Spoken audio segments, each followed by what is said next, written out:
Ruas TV, rutin walaupun sedikit. Assalamualaikum warahmatullahi wabarakatuh. Alhamdulillah, wassalatu wassalamu ala rasulillah wa ala alihi wa sahabatihi wa mawalah, amma ba'd. Pemirsa Ruas TV di mana saja Anda berada, hafizakumullahu ta'ala jami'an. Alhamdulillah, pada pada hari ini kembali dengan izin Allah dan taufiknya kita berkesempatan memanfaatkan waktu kita untuk sama-sama memperdalam pengetahuan kita, pemahaman kita tentang agama yang sangat mulia ini, tuntunan sunnah-sunnah dari Nabi kita Muhammad SAW yang senantiasa menuntun kita kepada keselamatan, kebahagiaan yang hakiki di dunia sebelum kita mendapatkan kebahagiaan yang abadi di akhirat kelak. Hari-hari ini kita berada di hari-hari yang mulia, 10 hari pertama bulan Dzulhijjah. Hari-hari yang Allah Subhanahu wa taala menjadikan sebagai hari-hari yang terbaik untuk beramal soleh. Hari-hari yang paling afdal untuk beramal soleh. Hari-hari yang paling Allah Subhanahu wa taala cintai untuk kita beramal soleh. Dan Allah menyiapkan pahala yang terbesar ketika kita memanfaatkan 10 hari pertama bulan Dzulhijjah dalam amal-amal kebajikan.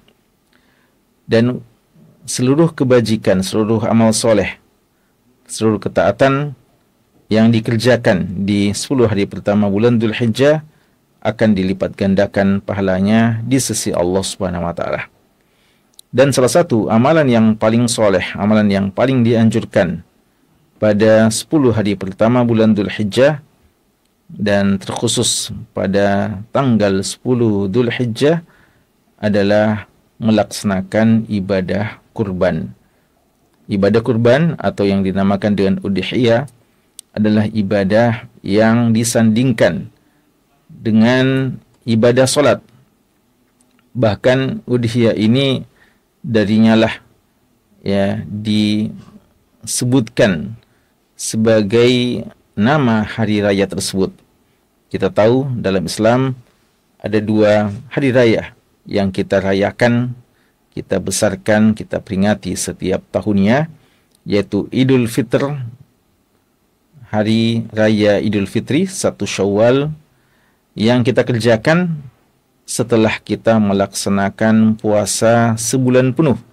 Lalu kita merayakan hari raya dengan berbuka, berlebaran pada saat Idul Fitr tersebut. Hari berbuka, hari berlebaran setelah kita berpuasa 1 bulan penuh. Lalu hari raya yang kedua adalah dinamakan dengan Idul Adha. Idul Adha adalah hari berkurban, ya, hari berkurban.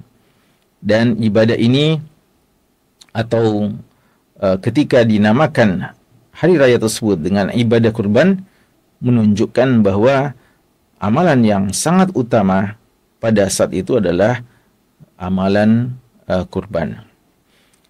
Pada hakikatnya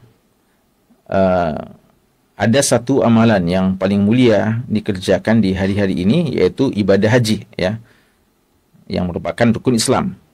Sama dengan Idul Fitr didahului dengan ibadah puasa yang juga merupakan rukun Islam.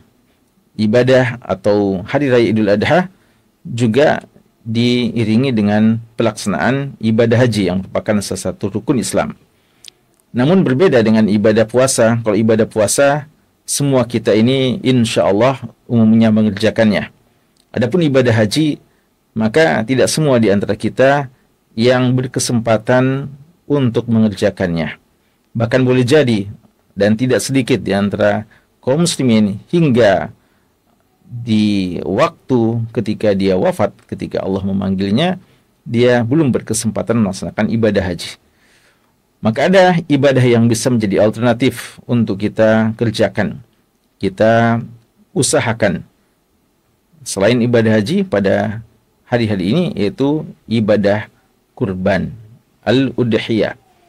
yang mana dia dinamakan dengan udhiyah atau dohiyah atau idhiyah karena asalnya dikerjakan di waktu duha, ya, dikerjakan di waktu duha. Waktu duha itu adalah waktu pagi-pagi, ya, pada saat matahari telah terbit satu tombak, ya, pada waktu duha. Jadi ini asal penamaannya. Walaupun sebenarnya pelaksanaan kurban ini dia waktunya lebih lapang, hingga malam hari pun boleh dikerjakan sejak 10 Dzulhijjah sampai hari-hari tasyrik, yaitu tanggal 13 Dzulhijjah. Ibadah kurban, kalau kita melihat sejarah pensyariatannya, maka kita dapati ibadah kurban ini asal pensyariatannya adalah apa yang Allah Subhanahu wa taala sebutkan, kisahkan kepada kita tentang sejarah pengorbanan yang mungkin dikatakan tidak ada tandingannya, ya, sepanjang sejarah. Pengorbanan seorang bapak yang soleh, seorang pemimpin manusia di masanya, seorang yang bernama Ibrahim alaihissalam, yang sekian lama berdoa kepada Allah Subhanahu wa taala, merindukan kelahiran seorang keturunan yang bisa melanjutkan ibadahnya dan perjuangannya dalam mendakwahkan dakwah tauhid. Namun Allah Subhanahu wa taala menguji beliau dengan keturunan yang tidak kunjung hadir kecuali dalam usia beliau yang sudah hampir senja. Dan ketika lahir dan sang anak sudah bisa membantu orang tuanya, anak yang soleh yang bernama Ismail alaihissalam itu sudah beranjak besar dan sudah mampu bersama dengan bapaknya untuk membantu apa yang diperlukan.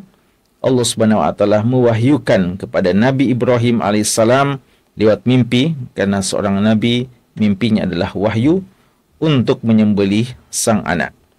Dan kita tahu Nabi Ibrahim alaihissalam akhirnya melaksanakan perintah tersebut setelah beliau uji anaknya dan menginginkan mendengarkan langsung kesiapan sang anak untuk melaksanakan perintah Allah tersebut.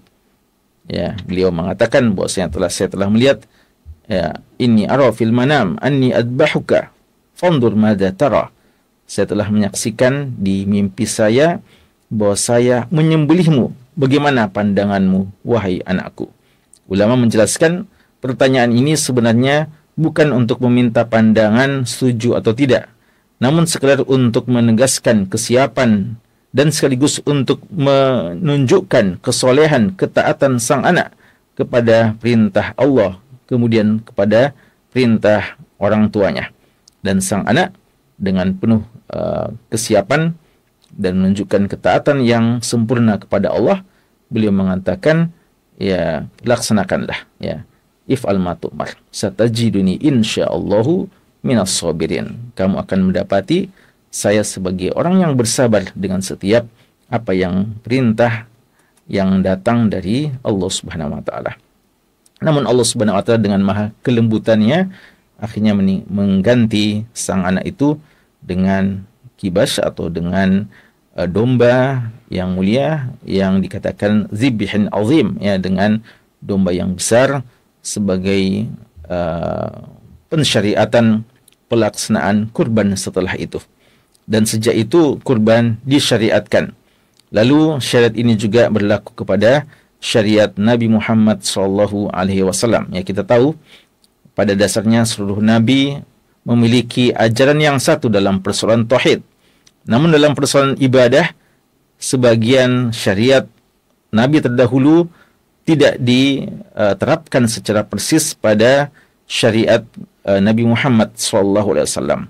Namun salah satu yang juga merupakan bagian dari syariat kita adalah pensyariatan ibadah kurban. Karena ibadah kurban ini sebenarnya adalah pelaksanaan syariat yang berlaku untuk setiap umat.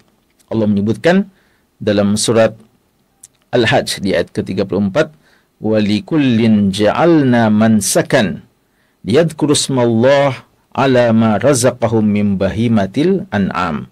Kata Allah, setiap umat, ya, dan ini sekaligus menegaskan dan menunjukkan kesalahan sebagian orang, ya. Ada sebagian orang yang berpemahaman sekuler, liberal, ya, yang suka mengkritisi ajaran Islam dan mengatakan apa-apaan ajaran Islam, yang membantai binatang-binatang yang tidak berdosa, ya, kadang mereka bahasakan seperti itu pada hari Idul Adha. Ini adalah pernyataan yang menunjukkan ketidakpemahamannya terhadap syariat, ya, dan keinginan untuk mencari hal-hal yang dianggap kekurangan Islam, padahal sebenarnya dia bukan kekurangan, justru menunjukkan kemuliaannya. Dan mereka tidak tahu bahwasanya bukan cuma dalam Islam disyariatkan berkurban, ya. Allah telah menegaskan walikulli ummatin ja'alna mansakan, dan telah kami jadikan setiap umat ada yang dinamakan ibadah mansak. Yang dimaksudkan mansak adalah ibadah kurban. Cuma mungkin teknisnya pada sebagian umat berbeda, atau mungkin sebagian umat tidak melaksanakan sebagaimana yang Allah perintahkan. Dan apa tujuannya? Kata Allah, liyazkurusmallah, ya, untuk mereka memperbanyak zikir kepada Allah. Olehnya ketika kita berkurban, kita tidak sekedar menyembelih, tapi kita juga bertakbir dan mengucapkan basmalah pada saat kita menyembelih kurban. Kita menyembelih kurban untuk membesarkan Allah, menyebutkan namanya, dan sekaligus sebagai bentuk kesyukuran kepada Allah yang telah menundukkan hewan-hewan tersebut untuk manusia. Karena memang Allah telah menciptakan semuanya untuk manusia. Maka tidak dikatakan pembantaian, ya, bukan dinamakan membunuh secara sia-sia, karena memang pada hakikatnya Allah Subhanahu wa taala telah menciptakan itu semuanya untuk ditundukkan dan diberikan kepada hamba-hamba Allah yang paling mulia yang dinamakan dengan manusia. Apatah lagi kaum muslimin yang selalu siap dalam melaksanakan ketundukan dan menjalankan syariat Allah Subhanahu wa taala. Dan dalam syariat ini Allah Subhanahu wa taala menurunkan satu surat, ya. Kalau tadi dalam surat Al-Hajj disebutkan secara umum, ya, walikulli ummatin ja'alna mansakan yadhkurusmallah ala ma razaqahum min bahimatil an'am, atas apa yang Allah rezekikan dari binatang-binatang ternak. Secara khusus dalam syariat kita Allah menurunkan surat yang dikenal dengan surat Al-Kautsar, ya. Jadi ada surat, ya, kalau di 10 hari terakhir di bulan Ramadan ketika berbicara tentang Lailatul Qadar, sering kita mendengarkan bacaan ayat surat Al-Qadar, ya, inna anzalnahu fi lailatul qadar. Di hari-hari seperti saat sekarang ini yang sering kita dengarkan firman Allah di surat Al-Kautsar, ya, inna a'tainakal kautsar fasholli li rabbika wanhar inna syani'aka huwa al-abtar. Allah menyebutkan di ayat kedua bahwa Allah telah memberikan, Allah menyuruh kepada nabinya untuk salat, fasholli. Banyak ahli tafsir mengatakan yang dimaksudkan adalah salat Id, Idul Adha. Wanhar, dan berkurbanlah. An-nahar pada hakikatnya adalah khusus pengorbanan berkurban dengan cara nahar. Nahar itu adalah di leher, dan an-nahar adalah cara berkurban, cara menyembelih yang khusus dilakukan kepada unta, ya, unta. Namun ulama menyebutkan makna wanhar di sini adalah berkurban secara umum, termasuk ketika kita mengorbankan kambing atau mengorbankan sapi. Karena ibadah kurban adalah satu ibadah, tentu saja ibadah ini memiliki keutamaan dan memiliki aturan. Ya, memiliki keutamaan dan memiliki aturan.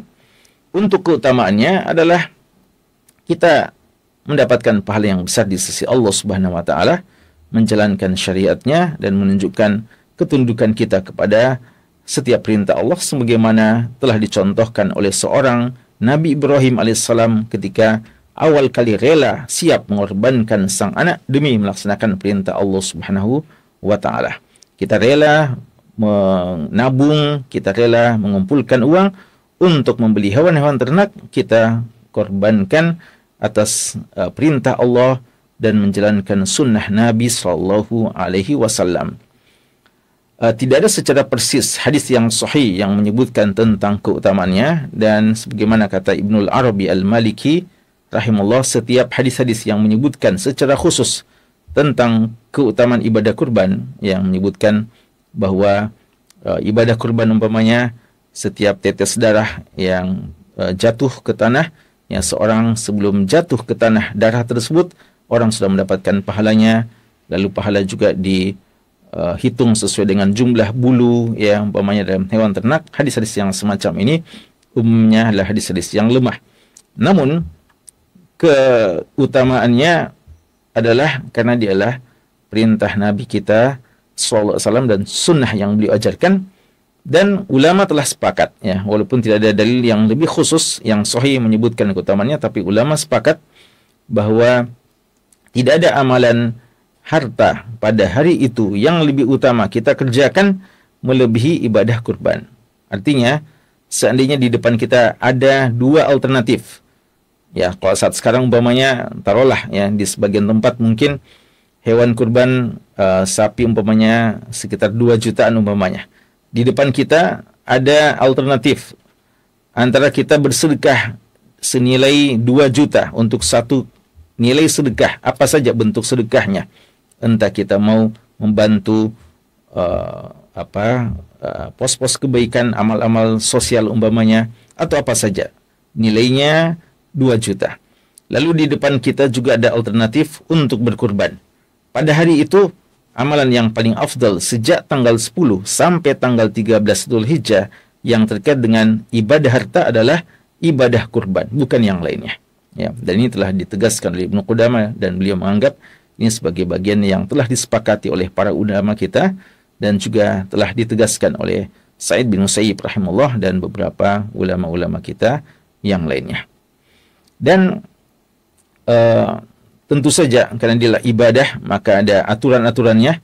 Hewan yang boleh dikurbankan hanya binatang ternak bahimatul an'am, yaitu unta dan sapi serta jenisnya. Ulama sepakat kerbau pun masuk dalam hal ini, dan kambing atau domba, ya, jenisnya. Ini semua hewan-hewan yang bisa dikorbankan. Adapun beberapa riwayat yang menunjukkan sebagian sahabat yang tidak memiliki hewan tersebut dan menyembelih umpamanya ayam dan yang lainnya, ini bukan menunjukkan bolehnya dan bukan menunjukkan disyariatkannya, sekedar, ya, ini, ya, sebagian mengatakan tidak ada hubungannya dengan ibadah kurban, atau sekedar, ya, mereka ingin mengistidhafah, ya, menjamu orang-orang yang ada pada waktu itu, tidak terkait dengan ibadah kurban. Karena ibadah kurban tidak sah kecuali dengan 3 hewan tersebut. Dan dalam ibadah kurban juga kita harus memperhatikan beberapa hal, ya. Di antaranya waktunya harus dilaksanakan setelah pelaksanaan Idul Adha. Tidak boleh dikerjakan sebelumnya. Jadi nanti setelah pelaksanaan sholat Idul Adha kita berkurban.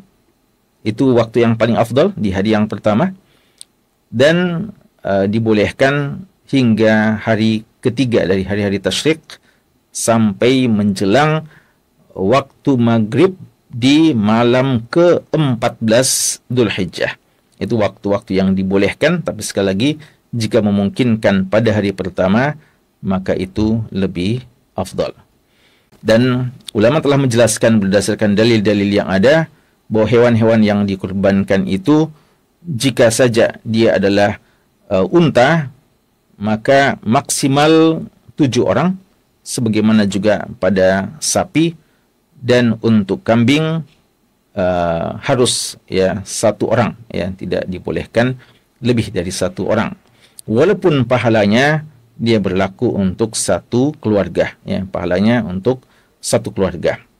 Dan semakin baik kualitasnya, maka tentu saja dia lebih afdal selama pemiliknya itu ikhlas kepada Allah Subhanahu wa taala. Karena sebagaimana kata Allah, la yanalallaha luhumuha wala dima'uha walaki yanaluhu taqwa minkum. Kurban-kurban kalian, darah dan dagingnya tidak sampai kepada Allah. Ya, apa yang kita kurbankan itu tidak dibutuhkan oleh Allah Subhanahu wa taala. Allah tidak, ya, membutuhkan daging-daging dan darah yang telah kita korbankan, tapi yang akan sampai kepada Allah pahalanya adalah tergantung kualitas ketakwaan dan keikhlasan kita kepada Allah Subhanahu wa taala. Dan juga hal yang perlu diperhatikan ya, dalam hal ini, jika saja seseorang belum sanggup untuk berkurban, pada saat itu hartanya tidak cukup, dan dia menduga dia akan bisa memiliki harta, tapi mungkin hartanya itu agak terlambat dari hari-hari berkurban. Ya, mungkin dia akan memiliki harta pada tanggal 15 Dzulhijjah umpamanya, atau berapa hari setelah lewat waktu dari waktu kurban. Maka dibolehkan baginya untuk berutang, ya, dibolehkan baginya berutang demi melaksanakan ibadah kurban tersebut, selama dia yakin bisa menunaikan utangnya, membayar utangnya di waktu, di tempo yang disepakati. Dan ini sekaligus menunjukkan begitu pentingnya ya ibadah kurban tersebut. Dan juga di antara hal yang penting diperhatikan adalah kita menghindari pada saat berkurban hewan-hewan yang terlarang, ya, hewan-hewan yang tidak sesuai dengan syarat-syarat yang disebutkan oleh Nabi SAW. Dalam hadis Bara' bin Azib radhiyallahu taala anhuma, ya, Nabi kita sallallahu alaihi wasallam menjelaskan ya tentang hewan-hewan yang disepakati tidak dibolehkan untuk berkurban. Hadisnya datang dari Bara' bin Azib radhiyallahu taala anhuma. Beliau mengatakan bahwa pada satu hari Rasulullah SAW berdiri di hadapan kami. Ya, ketika Rasulullah berdiri, menunjukkan ada satu hal yang perlu untuk beliau ingatkan kepada sahabatnya. Dan Nabi kita SAW bersabda pada waktu itu, arba' la tajuzu fil adahi. Ada 4 hewan atau 4 jenis hewan, 4 keadaan hewan yang tidak boleh untuk dijadikan sebagai hewan sembelihan. Dan ini berlaku untuk unta, berlaku untuk sapi, dan berlaku untuk kambing, ya, secara umum. Ya, yaitu al-awra, al-bayyin auruha, yaitu al-awra, hewan yang picak, yang buta sebelah, yang tampak butanya atau kepicakannya, tampak bahwa satu dari matanya itu buta sebelah. Wal maridah al-bayyin maraduha, dan hewan yang sakit dan tampak sakitnya, jelas sakitnya. Ya, orang begitu menyaksikannya langsung paham ini hewan sedang sakit. Ya. Wal arja al-bayyin dhil'uha, dan yang pincang, hewan yang pincang, yang tampak kepincangannya.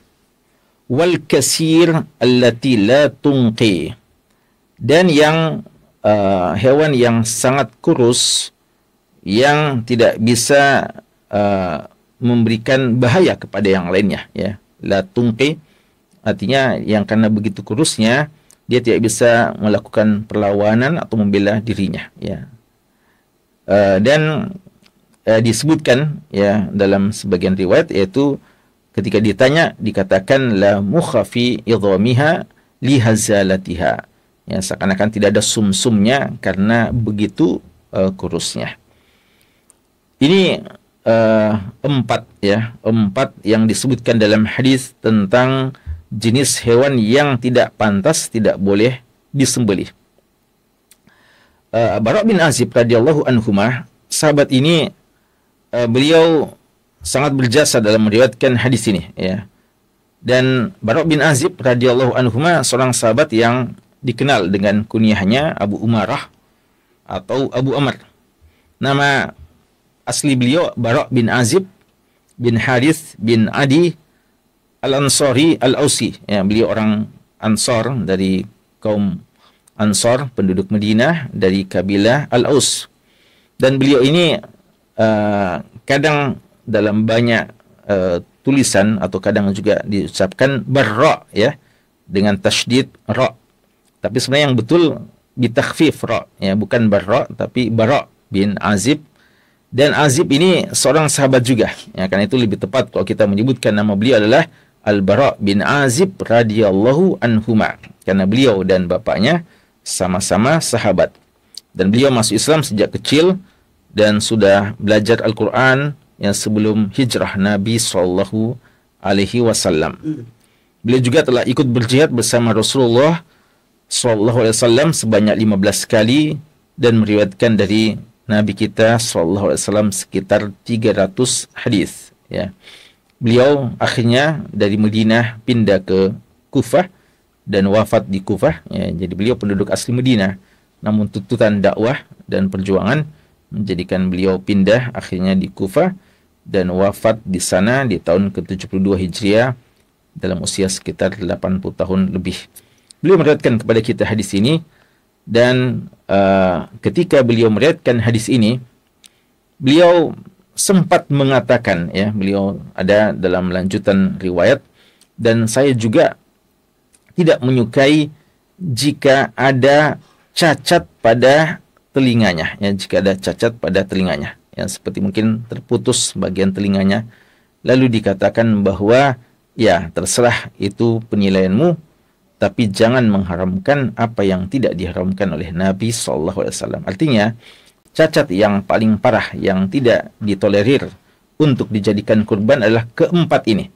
Adapun yang lainnya mungkin yang tanduknya sedikit pecah, ya, atau sedikit terpotong, ya, putus, atau ada sedikit terputus pada telinganya umpamanya, atau cacat-cacat yang lain yang tidak disebutkan secara persis pada hadis ini, ulama kita menyebutkan dimakruhkan, ya, tapi tidak sampai batal ibadah kurbannya, ya, karena makin sempurna ibadah kurban kita dalam artian tidak memiliki cacat sama sekali, maka itu yang lebih afdal, walaupun cacat itu tidak termasuk dalam 4 hal ini. Artinya semakin, ya, kita yakin bahwa hewan yang kita sembelih, hewan yang kita kurbankan, hewan yang betul-betul bebas dari berbagai macam jenis cacat, entah disebutkan dalam hadis ini atau tidak disebutkan, maka itu insyaallah lebih afdal. Apatah lagi jika dia lebih mahal harganya. Makanya seandainya ada seseorang yang bisa menyembelih unta sendirian, tidak harus bersekutu atau bersama dengan 7 orang, maka itu yang lebih afdal. Dan setelah itu, ya, menyembelih sapi sendirian umpamanya, maka itu yang lebih afdal.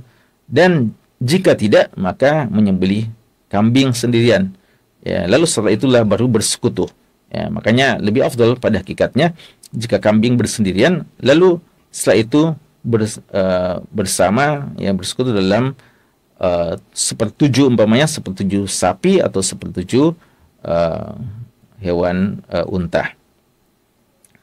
Ada beberapa kesimpulan dan faedah dari hadis kita ini. Pertama, keutamaan ibadah kurban yang kita sudah isyaratkan sebagian dari keutamaan tersebut, dan sangat banyak keutamaannya, apalagi kalau kita melihat hikmah-hikmah di baliknya.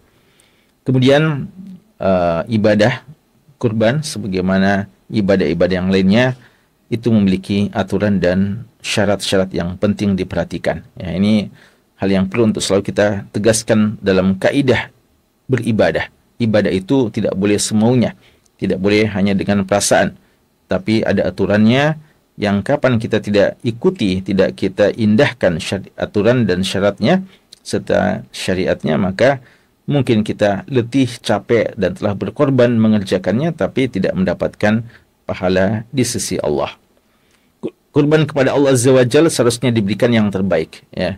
Jadi kita berkurban, jangan asal berkorban, ya. Ingat kisah dari 2 anak Adam alaihissalam, ya, idh qarraba qurbanan, ya, keduanya berkurban sebagaimana kata Allah dalam surat Al-Maidah ayat ke-27. Tapi kata Allah, fatuqubbila min ahadihima walam yutaqabbal minal akhar.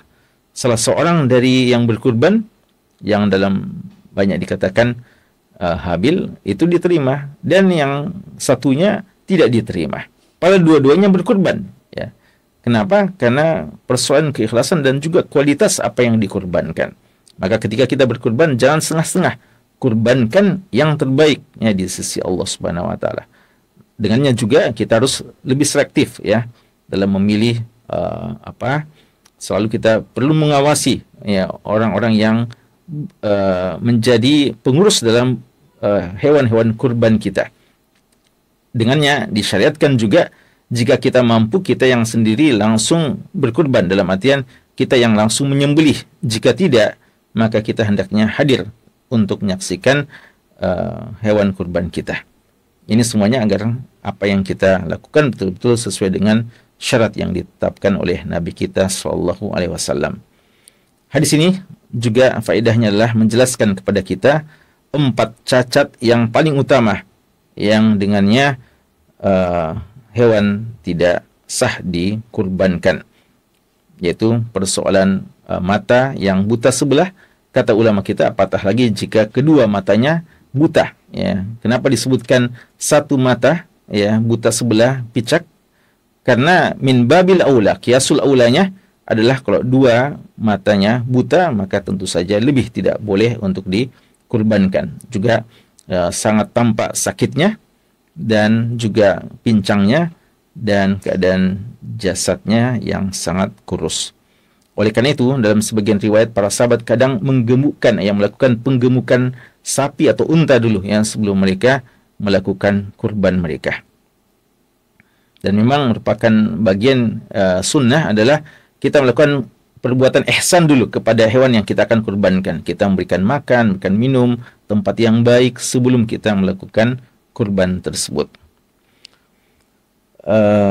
Ya, tidak boleh menyembelih hewan yang buta sebelah, apalagi buta kedua matanya. Hewan yang pincang termasuk cacat yang tidak boleh disembelih. Hewan yang disembelih harus dalam keadaan sehat, dan tidak boleh menyembelih hewan yang sangat kurus dan tidak bersumsum.